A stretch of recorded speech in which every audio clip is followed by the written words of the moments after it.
What's up, everyone? It's Alexis Cardoza, and I am drinking at Moe's.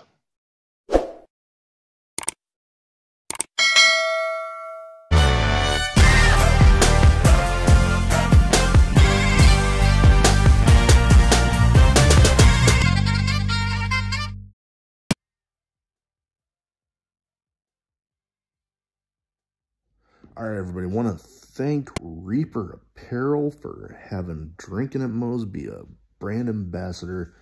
They encourage everybody to break out of that comfort zone, live their best self, which, hey, that's what got me starting the podcast. But they got great clothing, great apparel, t-shirts, hoodies, beanies, hats, all that good stuff. Be sure, link will be in the description, and use the code Drinkin at Moe's to get 10% off your order. Let's fucking go. All right, everybody, welcome to Drinkin at Moe's. Big Mo here. YouTube, the drill. Like, subscribe, comment, share. Helps with that pain in the ass algorithm. Never getting that shit figured out. We're on Apple, Google, Spotify, most places you can find your podcast. Today, I'm happy to have with me. Wow, I had a tongue twister there. Alex Cardoza. You've seen him on Fightful. I'm happy to have him on. I'm super excited to be here, man. Yeah, I'm super. I mean, if it wasn't for my daggone camera not working quick enough. But yeah, like I mentioned before, Zoom is tricky because I stopped using it after the pandemic kind of just like wore off. But I'm here. I'm here. I'm happy. I'm glad you reached out, and yeah, I'm ready to go. Oh yeah. No, and we are in the middle of an exciting time for wrestling. But before we go into all of that, I have a thing I like to start off every guest with is what got you started as a fan, and then what got you started getting to contribute in there with Fightful and everything that you're doing there. Yeah, so as a fan of wrestling, man, it started as far back as when I was a kid. I was born and raised, and I grew up in Puerto Rico, so I remember sitting there with my granddad, watching in a small 13-inch black and white television screen, a little Carlitos Colon versus Ric Flair. I mean, old school as you can get. And if you know anything about the background of Puerto Rican wrestling, it's like, when you're a heel, they treat you like trash. They go after you. I mean, Freddie, I do a podcast with Freddie Prinze Jr., and one of the things he mentioned that jotted my memory about this was the cage that they built for the cage fights wasn't to keep the wrestlers in. It was to keep the fans from killing you inside who was inside the ring. So it was more of a protection for the wrestlers. So we moved to the States, and that love for professional wrestling never really went anywhere. I just kept on. It just grew because we had the Monday Night Wars, and I started learning more about the business. And I think I had a little period there when I was in the Marine Corps, stationed overseas and whatever. Like there was that period of time I was disconnected, except for the shows that they decided to bring overseas and whatnot. So we kind of tried to keep in the loop of things. And then even after I got out, I'm a family man, so like I had my older daughters now, but younger back then, right? You kind of like just taking care of them all the time. So I think it was maybe 2009, man, that I got like right deep back into the thick of things, and haven't stopped since. Now with Fightful, I've been following them for a long time, and I happened to start following Kate online, and kind of retweeting things and talking back and forth. And I think she noticed I just wasn't some regular old jabroni, who wanted to spit fire and probably do hot takes and mess up what they're doing there. The really good work that they're doing at Fightful. And they asked, she asked me if I would like to fill in one Friday, and one Friday led to Sean telling her he's quitting and and leaving her with me on Fridays. And I got a lot of friends in the business. I've managed, because of my work in the industry, whether it's podcasting, television, film, to create really good, strong friendships with a lot of the men and women in the industry. So it's really cool. You know, it's like I don't. It's our soap opera, and I don't feel like I'm gonna grow out of it anytime soon. So. Oh yeah, no. I'm kind of in the same boat with you there. You know, you bring up Marine Corps. I'm Navy myself, but where I was stationed when I finally got to my ship was where one of the Marine Corps boot camps is, out there in San Diego. You see the damn rappelling tower right before you even land. And I remember, you know, one day I was just like, Googled pro wrestling in San Diego, and then here I am. I have a bunch of friends still down there. Yeah. Some of them that have said with WrestleMania that, hey, if you come, you don't even have to worry about a hotel. I'm like, you make a tempting offer. I know. It's kind of crazy. Oh yeah. And then I happened to run into a guy that at the time was doing little spot stuff down there, but he ran a promotion up here. I'm in Omaha, Nebraska. And I was like, hey, that's right about where I'm, my hometown. And here I am now. I got a bunch of good friends in the business. Since starting the podcast, and it's fun. Oh yeah. It's totally fun to talk to other people. Right. And I totally get you. Like our bond was because of wrestling, and we're able to to just spit fire back and we're able to have easy discussions where if you don't like something and I don't like something, we have that discussion. Yeah. But we're not being, I mean, like I get attacked, bro. I don't know if you've seen some of the stuff I've been taking. I've seen, yeah. Yeah, I've been taking screenshots and just from go, K myself to all kinds of stuff. I'm like, really? Like we're all enjoying something that somebody else is predetermining. Why do we gotta hate each other? Oh man, totally agree with you. Some people take their fandom of it way too seriously. Like, don't get me wrong. There's nothing wrong with being a super fan of something, but when you take it to the levels like you were just mentioning, that's a little insane. And I mean, being respectful about it and, having those talks with people, especially in the podcasting and covering wrestling, that's how you make those friendships. Like, that's how I got to now. I've been frequently a part of Warrior Wrestling pre-shows. Like, I remember the first time that I saw my footage in the pre-show, I'm like, holy shit. Yeah, I just haven't, I followed Fightful for a while, and I've also I mean, since I was a kid, I've been following like WrestleZone and all them, like, whatever.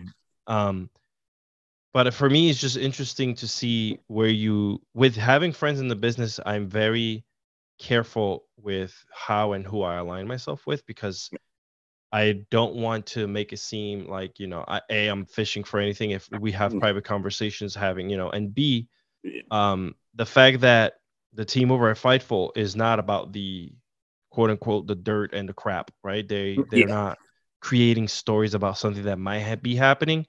They at least have the decency to tell you we do have people there at the company, and this is the information we're getting.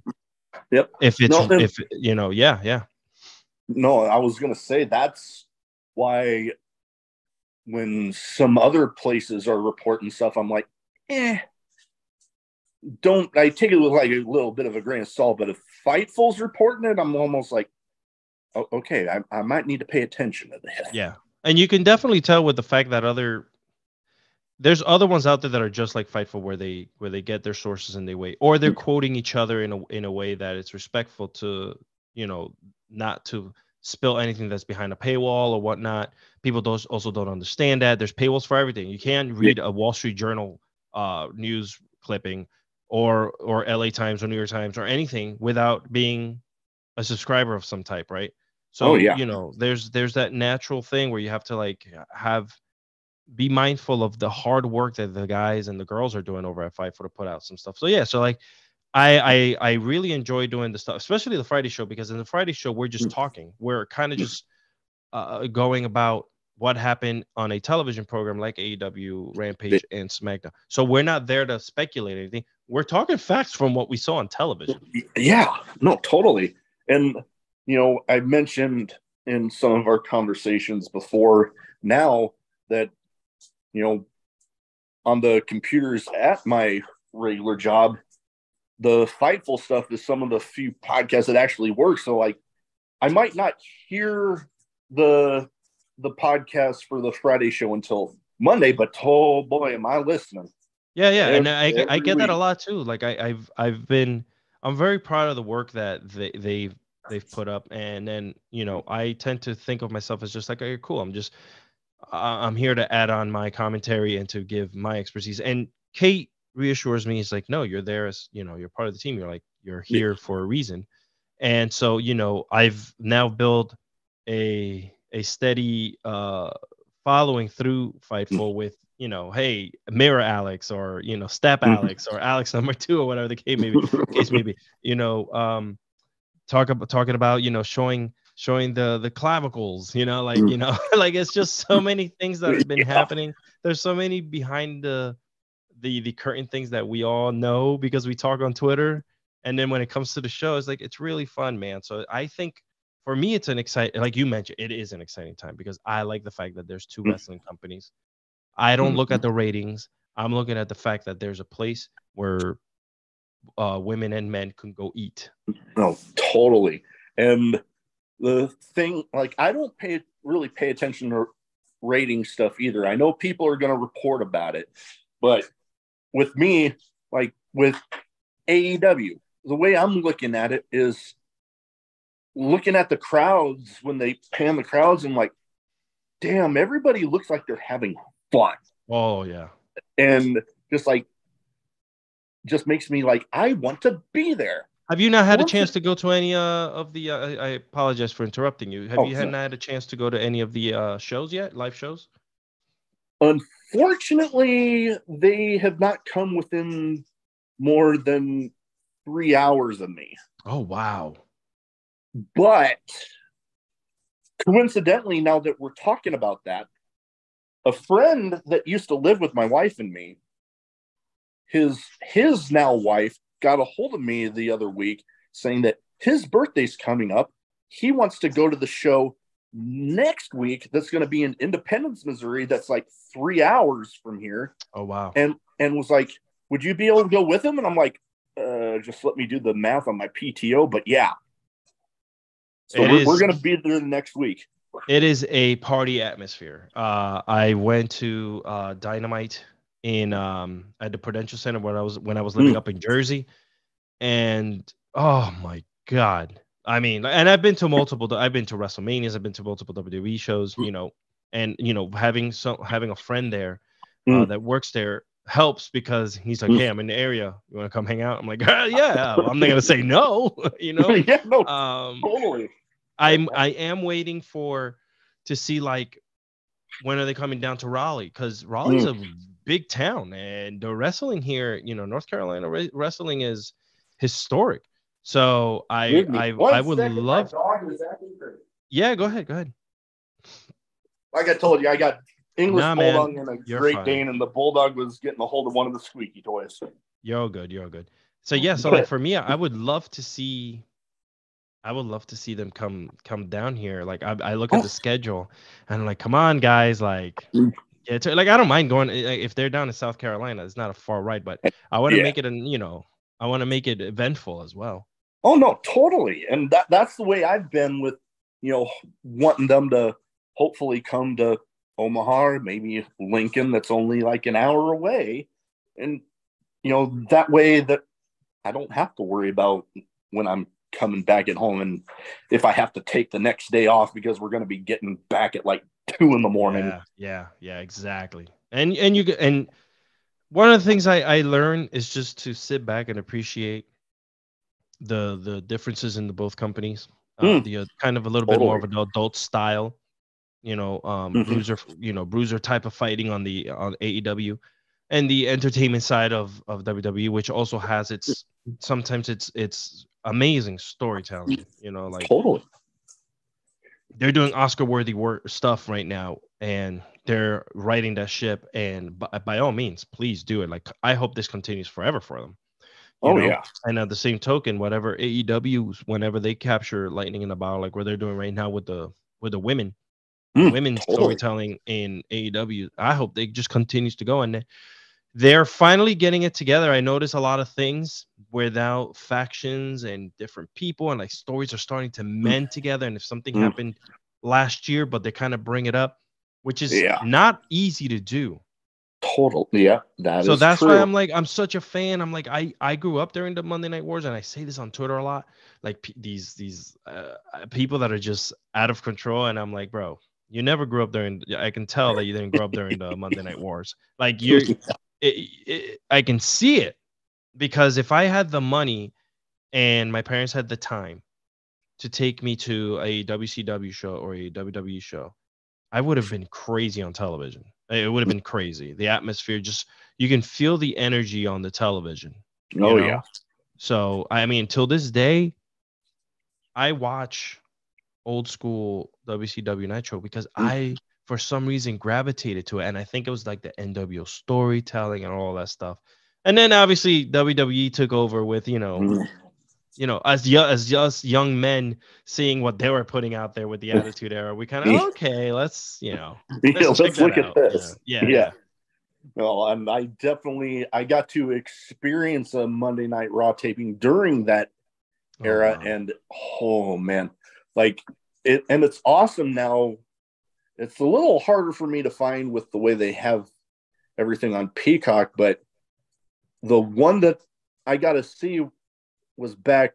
Bret Hart still there. Stone Cold was in the rivalry with him, and he was chasing around the Hart Foundation with an axe handle. Oh, that's great. And this was back pre-Rock, where he was still Rocky Maivia, having the Intercontinental title, and Owen Hart beat him for the Intercontinental title that night. That's crazy. Yeah, you're talking about you're talking about that mid-90s rise, that early mid-90s rise when everything started turning. Oh yeah, good stuff. That was when Bret Hart turned heel, and he had the Canadian faction. I can't remember the name of it, but yeah. Oh goodness, yeah, that was some fun times. Oh yeah, that was great, and I got to see. You had the double turn. You had that double turn between Stone Cold and Bret Hart. No other time in wrestling has that happened again, especially that organically. We're in the middle of a match, people turned on Bret Hart and started cheering for Stone Cold. That, my friends, is why we're doing this podcast, is because we have a love for something that simple. Oh, totally. And one more thing from that night, that only two acts that have ever had me on my feet from the moment their music hit to the moment they went back through the curtain. I got to see them both that night. Stone Cold and the Legion of Doom. Oh wow, man. Was it were they LOD? Because they weren't LOD 2000 yet. That was way later on, but it was original LOD, right? Yeah. Yep. Before everything happened, that Animal, was it Animal? I think it was Hawk. Hawk got involved with, unfortunately, with all the drinking and stuff. Yeah. No, that was a good time. And Droz came in, and Droz took over for him. See, like all that stuff. And then we lost Droz because he got paralyzed. It's just, my goodness, ladies and gentlemen, professional wrestling. That is true. And, going into, back into some current things here, we're in the midst of WrestleMania season. It's coming up here first weekend in April, and good Lord, what a time it is to be a wrestling fan currently in the midst of WrestleMania season. All the stuff that's going on, Vince McMahon supposedly having some influence back in the product. So much going on there with that man. I don't know what is happening. It's so hard to put a finger on that. Because technically he still owns super majority of WWE. And, you know, Totally. they're looking to sell, man. So he's not going to go anywhere. He has to sell the company. Oh, yeah. He's going to want to be there to kind of steer that ship towards that. 100%. And although I will say with the people that have been, you know, actively there since, you know, he stepped away before he came back, I would like to think that, you know, according to many people, that they've been kind of righting some of the wrongs, so to speak, with, you know, how they had all those massive layoffs and, you know, they cut all godly, like, I lost count of how many people. Yeah, well, I remember at one point it was like 61 people they let go within a 2-month span. It was insane. Yeah, it was insane. And I remember that, like, in a way, thankful, because I ended up getting to meet, he's now back, Bronson Reed at Warrior when they were in St. Louis. And I got to do a little bit shorter of an episode of the podcast with him because he was nice enough, you know, in between when the Fan Fest ended and when the show started, to do a little thing with me. So totally thankful to him for that. But, you know, getting to see some of the people that got cut that, you know, might have surprised a lot of people, getting to come back and have, for the lack of a better way to put it, that second chance has been pretty awesome. Some have had a little bit better of a time with it than others, but, you know, with everything going on, there's lots of wheels moving there. You know, everybody will have their time, I imagine, but yeah. And you know what? Even the people that don't, it's kind of crazy because, you know, you're still surrounded by the awesomeness that is. Like, listen, WCW had, you know, what they thought was their WrestleMania. And, you know, every other company has always had their big shows. Yeah. But WrestleMania is, no matter what, WrestleMania is it. Like, that's, and the man branded that the right way. Like, you know, when you think about football, you think Super Bowl. You know, like no other USFL, XFL, no one's gonna ever topple that. No, totally. And, you know, I have a friend that's a promoter out in Iowa that kind of steered me towards believing this way on it, that, good Lord, the way, as many faults as McMahon might have had, the way he took what his father built and just skyrocketed it all over the damn planet. Like, yeah, he was the missing link in the family. Like, not in the family, but in the sense of like business. Of what dad couldn't do. Obviously, Junior was able to take what he had already built and I mean, just put a rocket to it, which is, I mean, he caught lightning in a bottle, man. You know, and through trials and tribulations and everything that have gone wrong, almost being bankrupt and having to close the company. Here we are, almost 70 plus years, is still going. Yeah, and they're having their biggest show of the year in NFL stadiums, and like the Cowboy stadiums, SoFi here coming up. You know, other promotions aren't going to be able to consistently have shows in that size of a venue.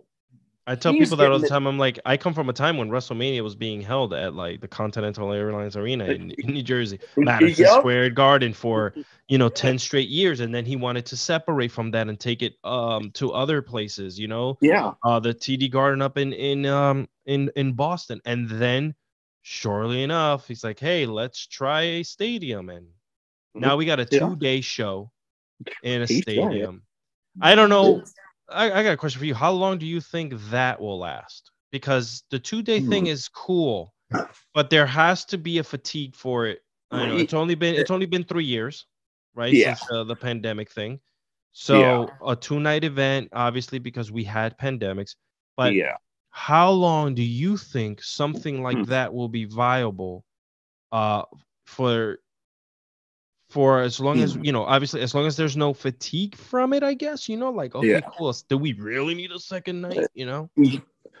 Good question. I don't I've been hearing a lot of people talk about them streamlining costs, and dogs going nuts. But with some of that talk, it got me thinking, it's like, if they're really going to be trying to streamline costs there, how much longer is that 2-night event actually going to keep going? They have to be in a super positive.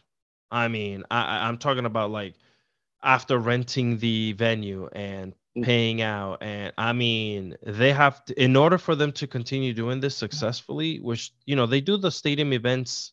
They kind of now turned almost all the other pay-per-views that are not big name, you know, the what do they call the tent top whatever pay-per-views like Royal Rumbles and SummerSlams. Yeah. They're putting them in stadiums, right? I mean, Mm-hmm. they were gonna do Money in the Bank, but that didn't work out very well.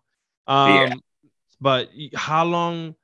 I understand the stadium thing, but even with the stadiums, like doing normal pay-per-views in stadiums, that too will eventually have a fatigue moment. I feel. I don't want to jinx it, but there's just Yeah. something always, you know, fun about having that stadium full of people. How you're not stadium, but I'm sorry, arena full of people, and the closeness of having the emotions happen when it's that big. I feel like sometimes you lose a little bit of it. I can understand that. And, you know, coming up here, going to AEW next week, getting to, you know, obviously smaller venue than, you know, WrestleMania, but And they do that a lot, by the way, by design. They're very yeah, WCW like. WCW ran the towns, but they did smaller arenas. Like if you look that at is the true. differences between WWE and AEW, they do the smaller arenas for a reason. Now WWE still does small arenas as well. Like they'll do Yeah. the 4,000 to 6,000 arenas, you know. Yeah. But they do that by design. Like you keep costs at a minimum. You're able to travel. You're able to give people good shows, Mm-hmm. and you know when the demand is there, like the the the one up in New York Mm. in Ash Stadium. Oh my God, That that was place is insane. Yeah. that's an insane event, and the people, you know, sold it out 2 years in a row. That is true. That's always been, since they started that one, a big one for them. Yeah, that Arthur Ashe Stadium, like that little September October Yeah. drop that they do up there is insane, man. But Oh, yeah, like totally. you're gonna have a good time because it's that, because Yeah. it's gonna be a more intimate venue for you, Oh, and yeah. that's where you know you're gonna. I mean, I can't wait to see if you're even gonna have a voice afterwards. You know what? I'm doubting it, but I'm thankful I'm taking the next day off of work There you for go. it. Yeah, for sure. But you know, going back into WrestleMania, there's a lot going on. You know, they're still kind of building the card. What are some of the things you're looking forward to that, I mean, either what's already been announced or, you know, some stuff that might be coming down the pipeline here leading up? You know, I'm curious to see where they're gonna take Roman next. I'm curious to see where the evolution of the storyline goes because you could kind of already see the Sammy thing already is done. The book is not fully closed because they're still doing the tag team stuff. Yeah. But him as a main eventer with Roman, we kind of see the writing on Yeah. the wall on that, right? So for me, it's like, okay, cool.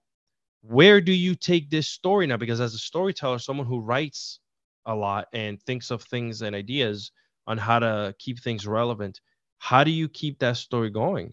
Do you Yeah. end it with Cody? Great. But now that Cody has the belt, where do we go with here? Because we've had this man for almost 1,000 straight, you know, days, a Yeah. champion. He's had some great storytelling. So that's one. And the ladies, where are they going with the ladies as well? Like I'm a little, you know, do we see Rhea, which I believe is gonna happen. I love Rhea Ripley and I Oh, hope that she gets this, you know, but the problem with the women is on WWE, I haven't seen any really good concrete storytelling for them. that is kind of true. And, you know, almost in the aspect that you mentioned with Roman about where he goes from here, you know, with the build that they've had with Rhea Ripley, you know, yeah, her and Charlotte gonna have a pretty good match there. I Oh yeah, fully yeah. believe that. But, you know, where do you go once Rhea wins? where's that going to go? Because, well, Rhea, Charlotte, solid match. Who's going to be that next person to come up to challenge? Yeah. And, like you mentioned with the storytelling and the storylines, that's kind of where one of the areas they've kind of been lacking with the women in general. With yeah. the women, yeah. Those are the two main ones, and not just because they're the main event matches, because I would love to see what they're going to do with the Usos and KO and there's, and then obviously the in-betweens, like who's going to show up to, kind of have a, like they did last year. They had McMahon come into the into the fold. You had Stone Cold come into the fold. Pat McAfee come into the fold. Now, I did read somewhere that Pat McAfee might be done with being on the commentary desk with WWE. I think so. I do think so as well. I think that was a short-lived moment for him. It's hard, especially he's starting a family. And that when you start a family and whatever, like I think he did put it out there that his wife is finally was able to have get pregnant and whatnot from one of the posts that he added. So that becomes in itself very hard to do a job like that. So he has he has his podcast, which is doing amazingly. It's like insanely. People now cite at ESPN, FS Sports. They cite his podcast now. Oh yeah, totally. And I mean, heck, even just recently with yesterday with, oh, you're wearing the hat. sad day for me, but we kind of see the writing on the wall there. But the news that broke out with that, it's like they cited him. Everybody's citing his podcast there, and he would not go anywhere but McAfee's podcast. He didn't want to do business with no one else. Oh, totally. And odd thing for me now, my first ever game up at Lambeau Field ended up being Aaron Rodgers' last game as a member of the Packers. Wow. That's crazy. Let me ask you a question. Do you think the Jets and the Packers have something going on? Because, last game for Brett Favre, he joins the Jets. Last game for what's his face, Rodgers, and he goes to the Jets. Like it's if somehow he goes and joins the Vikings, then I'll be like, okay. You know what? Then I'll start thinking something's up. Yeah, because that is just too weird of a coincidence. There, it's already a little bit weird of a coincidence. Yeah, I'm a Dallas Cowboy fan. I don't even want to get into it. We're almost into the 3 decades of not being anywhere near close anything of importance when it comes to playoffs. But seeing something like that, like I grew up watching Favre. And before him, it was I just drew a blank before him. But I'm drawing a blank before him. But then it was, after he left, it was Rodgers. But you knew that we're grooming Rodgers. The Packers now, I haven't seen anyone being groomed for them. It's kind of crazy. Hear little bits about Jordan Love, but it's like, is he right? Really, Jordan Love, yes, right. But was he really groomed the way that Aaron Rodgers was? I don't believe it. Me, diehard Packer fan, I'm wanting to say that I'm confident that he'll do fine. As much as maybe Denise Salcedo might hate me for saying this, but fuck the damn Jets. The Jets are. He has a good list of people that he wants to get. This is what's fun too. We're doing a podcast talking about wrestling, and we jump on football. Like the community that does podcasting in the wrestling space is just so fun because you can go in so many different directions, And I've been on other shows where we've talked about, we started with wrestling, went into comic books, my love for Power Rangers and all this and that and blah, blah, blah, blah, blah. And it was just like, everything just comes back in full circle, man. Oh, totally. And, circling back into wrestling and then you bring up Power Rangers. I do got a kick-ass story there, but I'm super excited.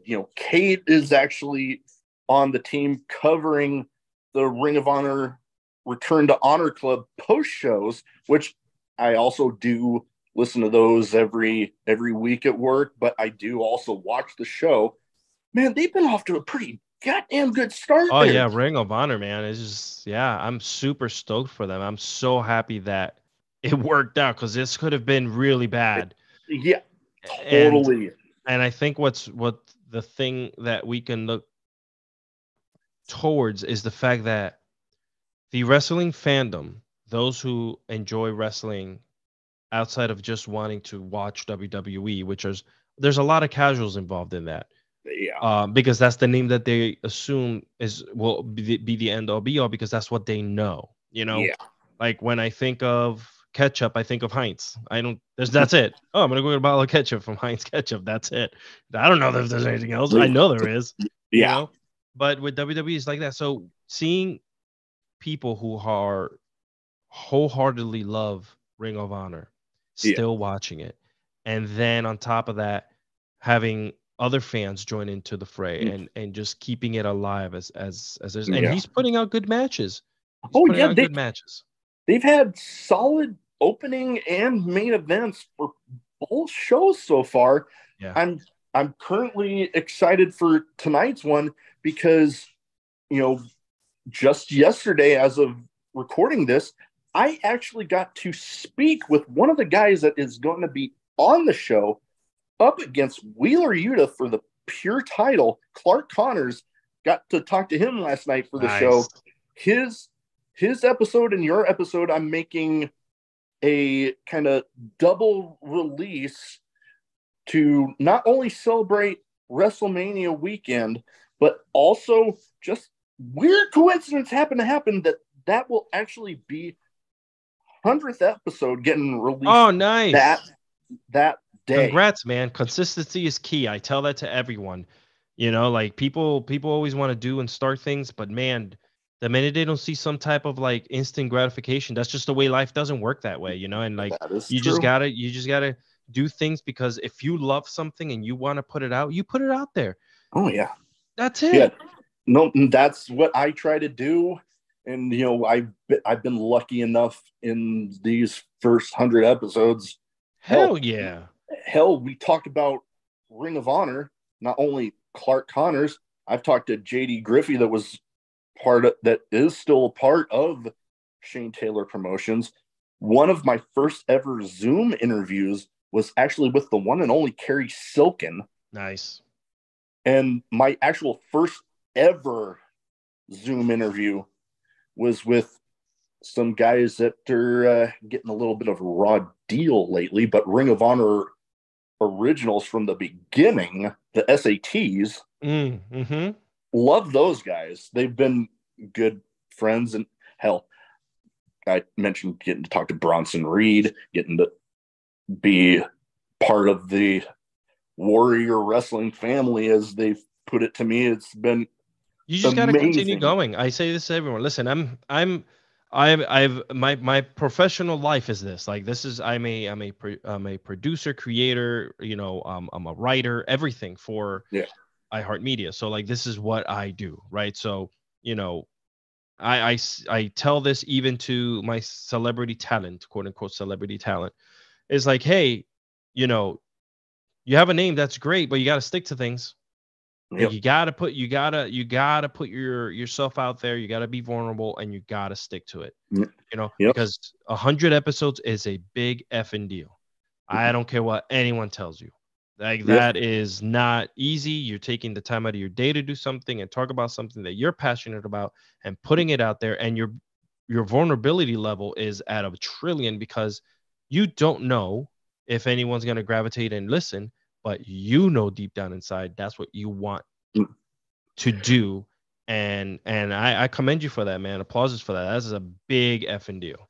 Oh, man. And it's been exciting. There have been times where, the burnout ends up coming up. And, I've really only had, and not to get into too personal here, but only break I've really had from recording new stuff was when the passing of my girls. Yeah, right. Like I still had some stuff that was already recorded, and I was set to release it. So I'm like, you know what? I'll release that. But this little break, Yeah.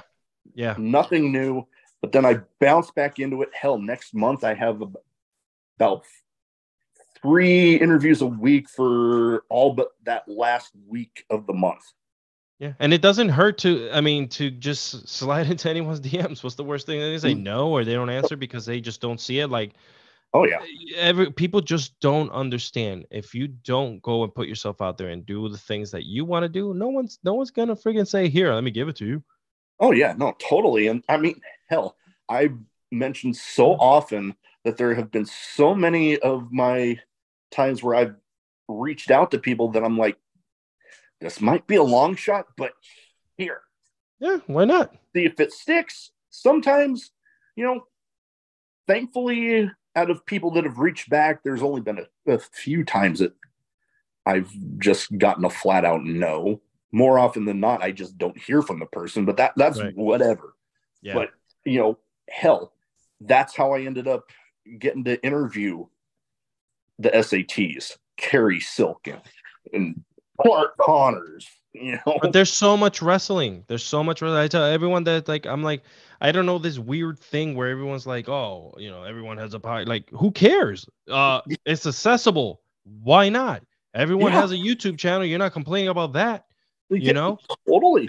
Every network has like 15 different, sub networks that they have to create content for, and you're not complaining about that. This, right? For instance, NBC Universal owns like 40,000 channels, right? And they gotta fill all those times with shows.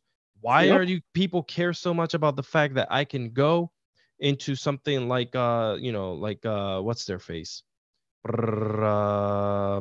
Anchor, who got bought out by Spotify, right? So now it's Spotify for podcasters, and that's what free. I use to make this. There you go. And you just record and you do it, and you don't need any equipment. They're telling you straight up, this is what you can do. So why not? Like, people are just, I get so sorry. I'm getting hot right now, bro. No, totally. I get it, because I've heard the same things. And it's just like, man, if you have something you're passionate about and you want to share it, screw it. Get out there and share it. Why not? Who the hell is anyone else to tell you how to live? Oh yeah, totally. And people that see for the YouTube channel, see the video version of this, you'll see some of the collection back there.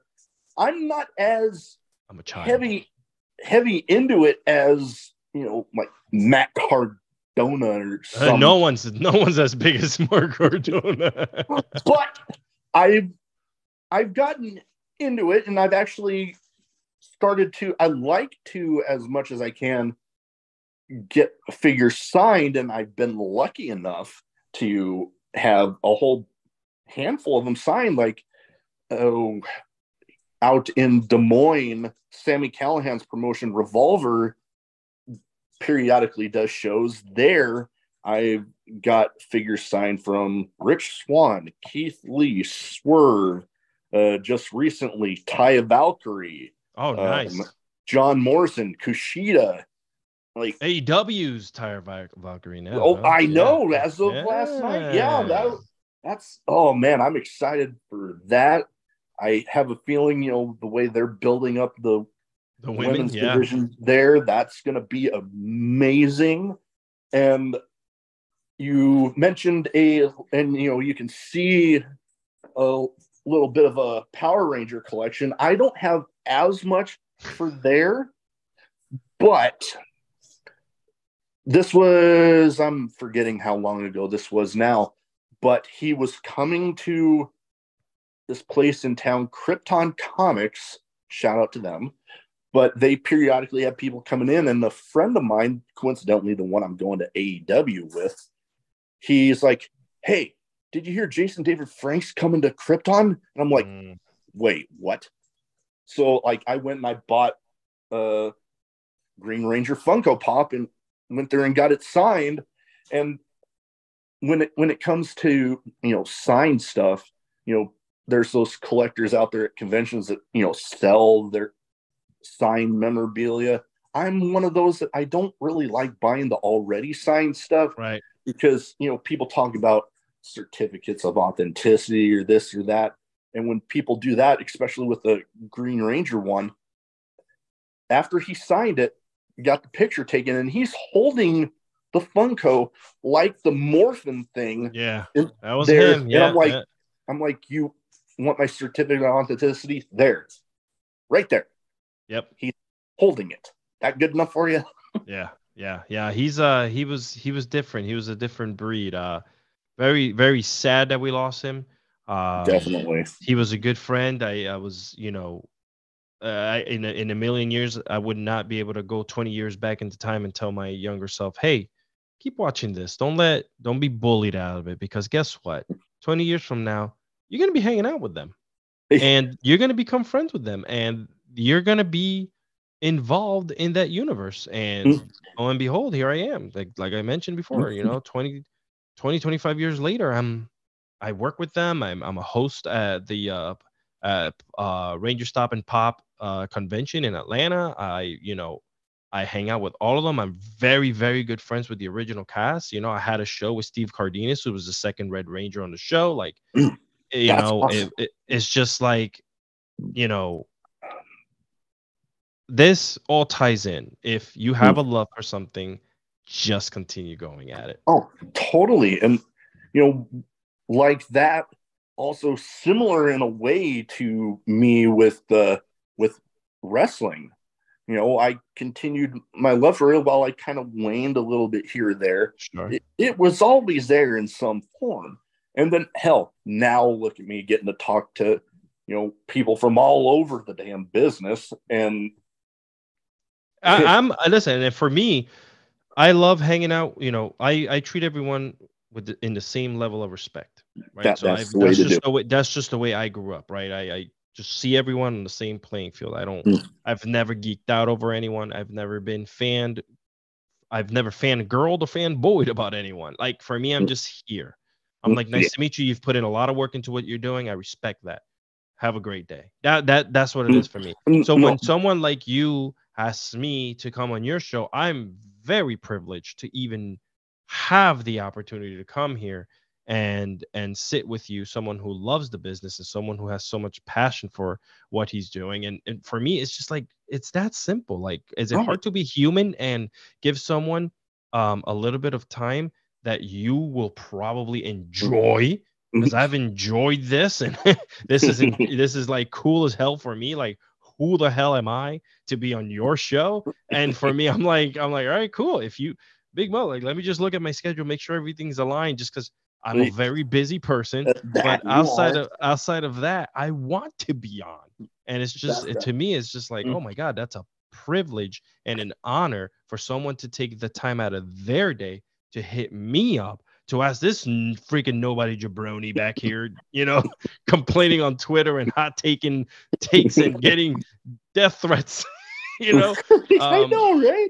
But it's just, that's just the way I see it. I've never seen it. I've never felt otherwise than that, man. So it's just, this is cool for me. This is just so cool. And that means a lot hearing that. And, kind of I just had this thought just now, going back to some of what we were just talking about of, sticking with it, not letting anybody bully you out of it. For sure. You know what? If I had actually listened to my parents when they said, do you really think you're ever going to meet anybody at those shows? Funny thing, I met my now wife. Nice. After a friend who is a wrestler local and, throughout the Midwest, really. But he had been trying to ask me about going to the show here across town. So I finally said, you know what? They got one on a day I got off. I'll go. No problem. I get there, not even half an hour into my time there. He's like, I got somebody I want you to meet. Oh, boy. And here I am now. We're approaching another anniversary here, June 1st. And wow. I remember walking up to my dad the day of the wedding, laughing my ass off and just be like, you remember when you told me that? That's crazy. Isn't that crazy? And it's kind of hard because, I know they want to mean well for with certain ways that they say things and bring things up to us. But Yeah. I feel the same way. I was into performing arts when I was in high school. I had a scholarship for musical theater and drama, so I sang, I acted, I danced. It was fun for me, and it was hard because a lot of the time, like, your parents try to tell you things that, not in a bad way. Like, my mom was Yeah. like, "Hey, yeah, like, why are you doing this?" Like, kind of got me in my own head. I was like, all right, you're right. I'm not going to be the next Antonio Banderas. So why am I even going to pursue this life? Right. So I Yeah. became a Marine. Well, great. but but she didn't, I don't think she meant it in the wrong way. I think she just wasn't thinking right in the way that she was bringing it up, which is why I guess people like us now, we think about the ways we are going to say something, and whether Yeah. it is to a family member, our own children, our own significant others. We've just learned from that, and I think that they were just our parents were brought up a lot differently than obviously we were. We have a little bit of that old school of Little bit. how they grew up, right? Yeah. But we've learned now, and we kind of like, and I'm still a hard ass sometimes, like, don't do that like this, but Yeah. I come back to my senses. Oh yeah, no, and I fully acknowledge sometimes my parents, they know they mean well, but sometimes it's just the way in the delivery that's like, did you really mean to come across like that?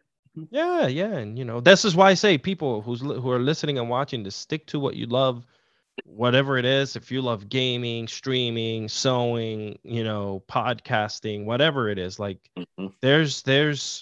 there's an avenue for everything out there. Don't ever Oh, feel like anything's saturated, because it's not. If it was saturated, they wouldn't podcasting would end, right? oh, totally, totally. Music is not, music still going. What, people are gonna say, You oh, the know, music industry's saturated, right? Movie and industry still going.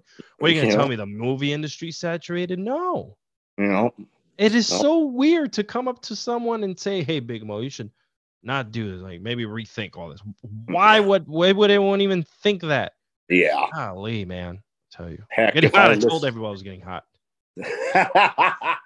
hot takes, all right, but I have two categories I kind of round things off every episode.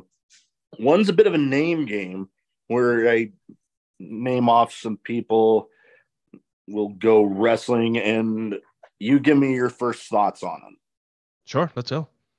One of them, personal absolute favorite of mine right now, has been from the moment I first heard him throw a headbutt, and you can literally hear the bone on bone smack. Tomohiro Ishii. Ooh. Tough. I mean, man, like rhino skin tough, bro. Oh, like don't, who would win, a freight train or him? no, man. The one thing I like to always, I talk to a bunch of people about with him. I especially love it when he has a title on him, because good Lord, you see him walking to the ring with that title, that look on his face looks like you'd have to freaking kill him to take it from him. And like a champion. Love it. Totally. Another person that looks good as a champion, actually has the title right now. Somebody that I've actually had the opportunity to get to meet, and I have something signed from my man cave whenever the hell I get that set up. Becky Lynch. Oh, man. Persistent. True. Good way to describe her. That is for sure. Her come up was not easy. Yeah. And I'll tell you what, her ex, he's part of the Wrestling with Freddie crew, Jeff Dye. And, he's expressed how the industry's not easy. And she's shown perseverance and has shown that you can work hard and get what you want, man. That is true. That is very true. I mean, heck, you go back to some of those very early days for her with NXT, and some of the stuff that you'd see is like, oh boy. Yeah. But then you see her now, holy shit, going into WrestleMania, part of the women's tag team champions, along with Hall of Famer Lita. I know. And teaming with Trish Stratus. Holy shit. Yeah. The old proverbial rub. No, I'm just kidding. She's got it all on her own, man. She's done it all on her own. That is true. Next one, another person that definitely looks good as a champion. Definitely has been doing a lot of big things on her own there, having a bit of a streak. Looking like she's going into something with Taya Valkyrie, Jade Cargill. Oh, my God. Goddess. She is built like a Greek goddess. I mean, I'm waiting for the day that she could choke me out, Big Mo. She is someone who, at first, when I saw her walk into the ring, I was very, very big on her. Very like, wow, my God, she looks like a professional wrestler. Yeah. And it took a little bit of time. And I think that if the AEW had like a power plant like WCW did, she was someone that probably would have been able to kind of like, perfect a couple of things here and there. But by God, has she done that on her own and in the ring in front of everyone. Totally. Okay. So she's fixed her wrongs every time she's had something happen. So that, I mean, she is it. Oh, totally agree. We talked a little bit about Ring of Honor. This guy looking like he's going into a bit of a deal if Claudio would quit ducking him. Another one of my favorites, Eddie Kingston. Ooh, man. For me, it would be emotional. His story, his come up, him being turned away in the business, his mental health issues, everything that has happened in his personal life is emotional. It's very, very touching. And I've had the pleasure and honor of having him on Wrestling with Freddie and listening to him talk about what has happened to him in his life. And then very fortunate that after everything stopped rolling, still listening to the stories that he would tell afterwards and behind the curtain. It was just like, wow, that man right there is something else. No, that is true. I have told many of people that I gravitate towards the wrestlers that kind of ooze that intensity, and if Eddie Kingston is not the very definition of that, I don't know what is. Yeah, that's emotion, man. And emotion gets you, like, however you want to put it. If you take that emotion, bottle it up, and try to sell it, you'll be a trillionaire. Like, that man shows that. No, totally. And you bring up his talks about stuff with mental health. I guess that's another thing that kind of draws me to him, because heck, I've been open enough about stuff with me, especially since this last July. I went from gonna be a dad to of course. My girls only made it a week, and then shortly after I got back to work, I get T-boned on my way home from work, car totaled. Then I've now lost 2 of the dogs that helped me along after everything with my girls happened. That I'll admit there are days where, like, during those times where if I didn't have to leave the house, I freaking did. Correct. Yeah. And it's called mental toughness, bro. And it's hard, man. And I feel for you. And golly, man, it's just, wow. It's hard. And I commend you for not giving up on yourself and for sticking to what you're doing, and for not, taking that switch, shutting it off, and going into a dark place. Because that's the easy. You can do that any day of the week. People are like, oh, that's hard. No. You could any day of the week just say, F it, I'm done. You know? No, totally. And not to say that I had never been to that spot in those times, but the thing that always kind of snapped me out of it, that I would always tell myself, is my girls wouldn't want daddy to be a quitter. Correct. I agree. And I keep going. We had them cremated and their ashes are interred out at the National Cemetery across town. Yeah. I go by there every so often and just kind of let them know, hey, they're still part of your life, brother. I mean, daddy's there's nothing. Daddy's still plugging along. That's it. Yeah, they no matter how many years pass by, like, or how much time goes through, like, that's still a part of you. Like, you can't give up on yourself just because, Heck, that's why I got this tattoo here. It's actually yep, I see. Yeah. Their names, the date they were born, and actually a hand and a footprint for each of them. Very nice, man. So my little reminder, they're always with me. Always, no matter what. No, totally. Well, last category, I call it a bit of a random questions. Some might be wrestling related, some might not be. You give me the first thoughts that popped into your head when you hear the question. First one. Craziest in-match moment that you were there to witness? Oh my gosh. Oh man, I you know what? SmackDown, when Stone Cold came into the arena with his RV and went crazy. Nice. I remember seeing him just stun everyone in the ring. I believe he was playing the general manager role for a little while there, and okay, yeah. And to me, I was like, obviously there's a lot of crazy moments, but for me being in an arena, that to me was like, we weren't expecting him. There was a vignette on TV, and then all of a sudden you hear that crash. Oh, Yep. that glass crash, bro. Oh, the place was shaking. Oh man, that for anybody that ends up watching this, that it's one thing to watch that entrance on TV. You still get that excitement, but to be there live in person when you hear that glass shatter, holy shit. He's chugging beers, he's beating people up, does a loop around the ring on the four-wheeler, goes back up the ramp, gives everyone the bird, drinks a little more, and leaves.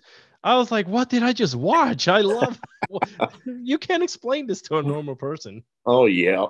I've had a couple crazy ones, one involving the friend that introduced me to my now wife. It was this promotion's version of the Money in the Bank ladder match. They had a ladder bridge between the ring apron and the guardrail. And my friend has this guy up like this, head down here, lays up there, and he just looks down at the ladder, and I'm like, no. Jumps, ladder. I don't care what anyone says, man. That hurts. Oh my God. Yeah, that was insane. But the most craziest thing that I have ever witnessed, and I've actually, out of the people that were involved in the moment, I've actually interviewed two. It was actually at Revolver. It was a death match between Jake Christ and Joel Bateman. Oh, Jesus. And it already started off crazy because they had just had a Monsters Ball match. There was thumbtacks and all sorts of shit all over. They were trying to clean it up. All of a sudden, you see Jake Christ running in, no entrance, saying, fuck that, leave it all out, let's go.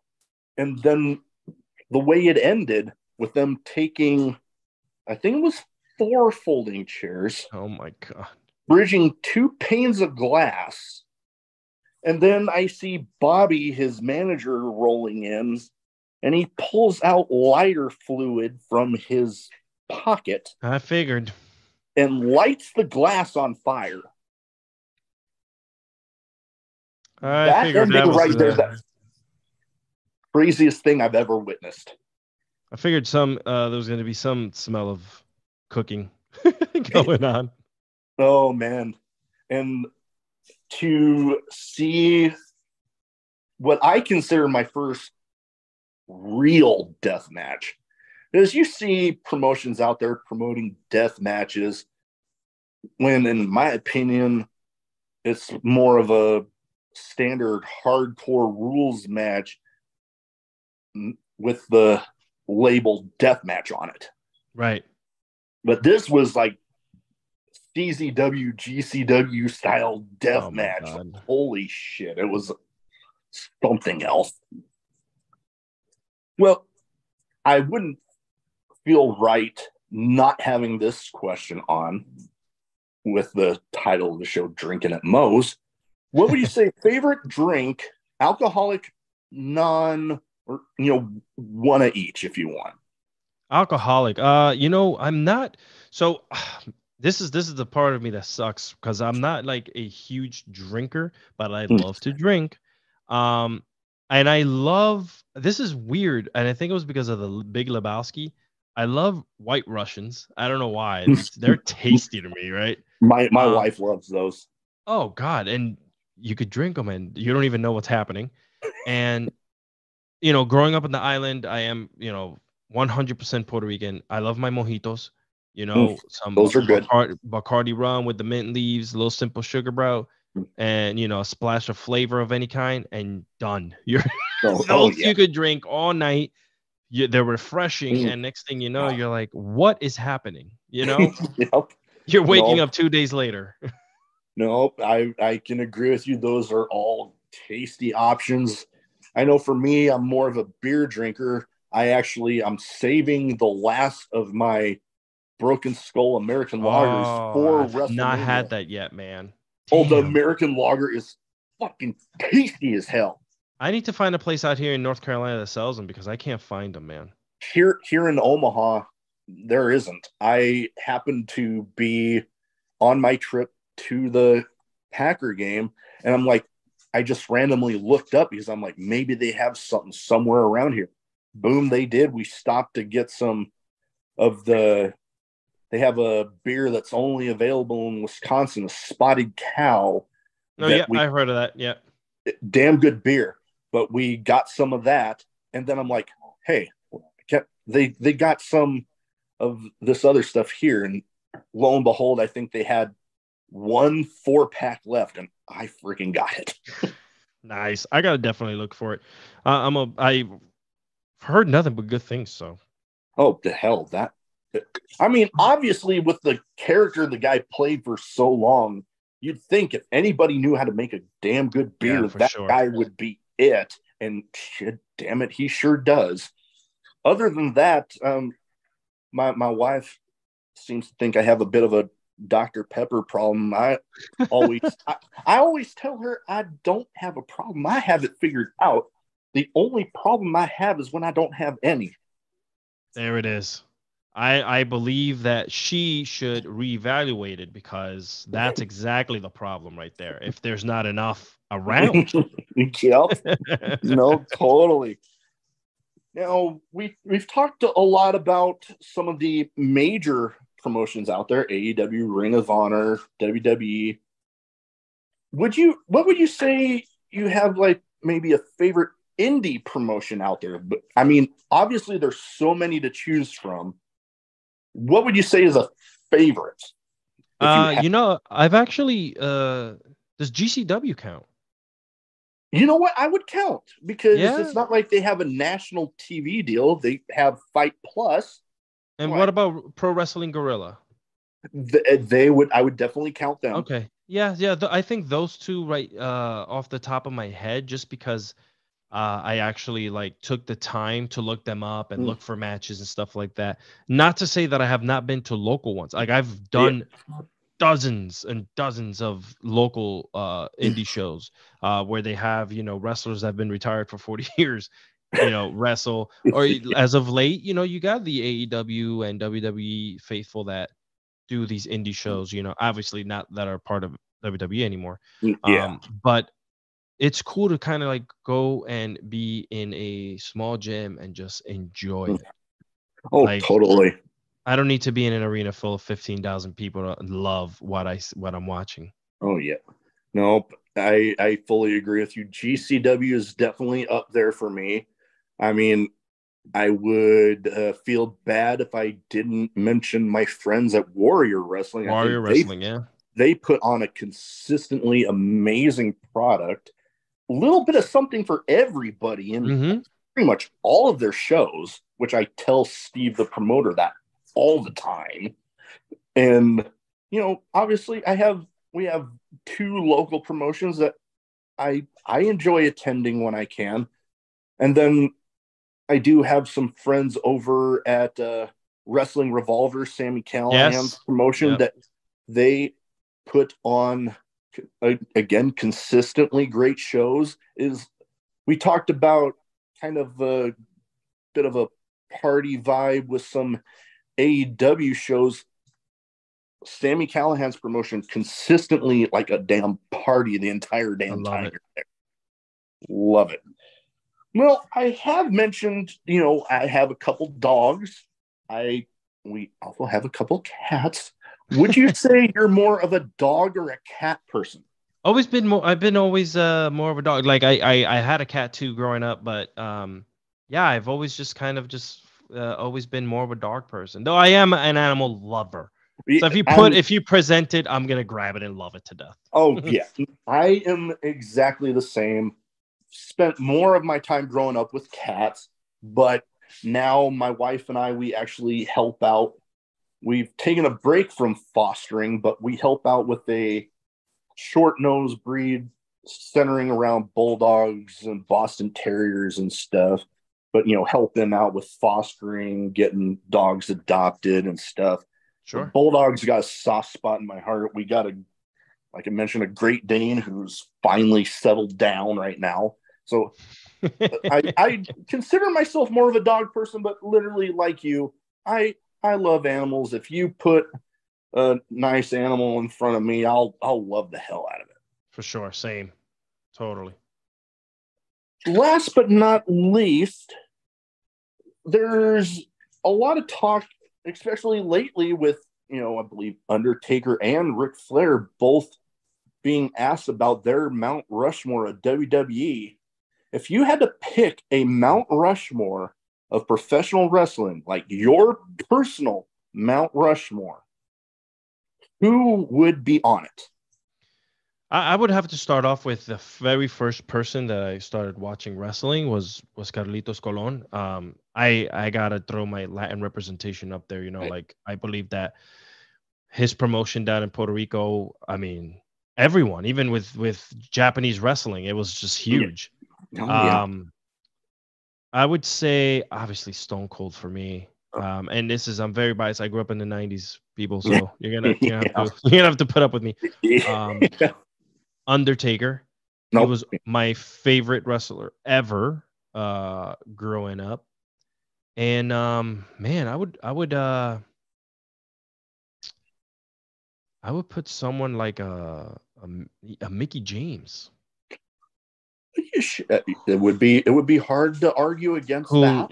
Who came up in a very hard time in professional wrestling, where you were either a dog with a collar, acting out, you're hot lesbian action, or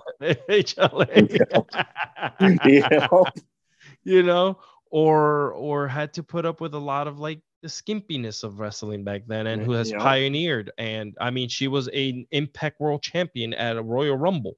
Like that it was history making in and of itself. Yeah, she crossed those boundaries, and here we are in 2023, and she might have been quote unquote retired, but she really isn't, man. Like she's still going strong. So I think for me, obviously you have the Trish Stratuses and the Litas, and they've done very well, but someone who consistently stayed in wrestling and continued to push the limits was someone like a Mickey. And I gotta give her flowers, because a lot of the time we always like idolize a lot of the male wrestlers. And which is fine, because that's what people think of immediately. But being a girl dad, I have always looked at what females in the industry totally added to the industry, right? Like what they gave us. Oh yeah, no, I completely agree. I know for mine, Stone Cold would be on there definitely. I don't know, maybe a little biased with one, because he actually sent me signed ring-worn kick pads. But Alex Colon. Oh yeah, Yes. I actually got to have him on, and he sent me, like I said, signed ring-worn kick pads. That's So crazy. I'm so happy with those. Let's see who else. I mean, would be hard not to put. You know what? I'm gonna put this one. Might be 2-1, but the Legion of Doom. Hell yeah, dude! I can't not put those guys on there. And then you know what? I would have to agree, Mickey James. Yeah, yeah, for sure. Until I think that it's just very hard, man, because women's wrestling was so all over the place when we were growing up, and it was hard, like, yeah, China could have been one, but China also stepped away from the business. Yeah. Right. And kind of like got pushed out, and just like as she what she did in those couple years in wrestling was phenomenal. Oh yeah, but not to take away from that. Never, but I am looking at the longevity of the wrestling career and what they have gone through different companies and brought it back. And totally. No, totally agree with you. Well, that is about all I have. I want to thank you for taking the time to talk to me tonight, but also, where can people find you social media wise? So, like, if they don't already have their eyes on you and on Fightful, they can go ahead and get them there. Well, not on OnlyFans, I'll tell you that much, but you can find you can find me. I do a lot of hot taking on Twitter. You can find me there _Alexis Cardoza, and on the Instagram as well. I like to also do a lot of hot takes on there about all things science, politics, sports, and beyond. So that you can find me there on Alexis Cardoza. So yeah, man, just come on over, have some fun, and poke some fun at the things I like to say. I believe I already follow you on both, but we will have all of that in the description. Also, we will definitely share the stuff for the YouTube channel for Fightful, because yes, Friday nights. Friday nights, definitely always a great time. I will definitely be tuning in. You know what? I might even, sometimes I get to watch the live, video version, but then I get the full audio version, because sometimes with the time of night that those shows are on, we're late. We're late people. I'll admit that I might not be awake for all of it, but I definitely hear the whole audio version when I get to work on Mondays. But like I said, always great stuff. Like I said, thank you for taking the time to talk to me tonight. And Big Mo, thank you for taking the time to reach out to me. I've told you this already in the middle of the show. I'm telling you again. If anytime you want me on to talk smack or whatever, let's do it. And it's a privilege for you to even reach out to this old man to talk about all things that we did tonight. Definitely, you're welcome back anytime.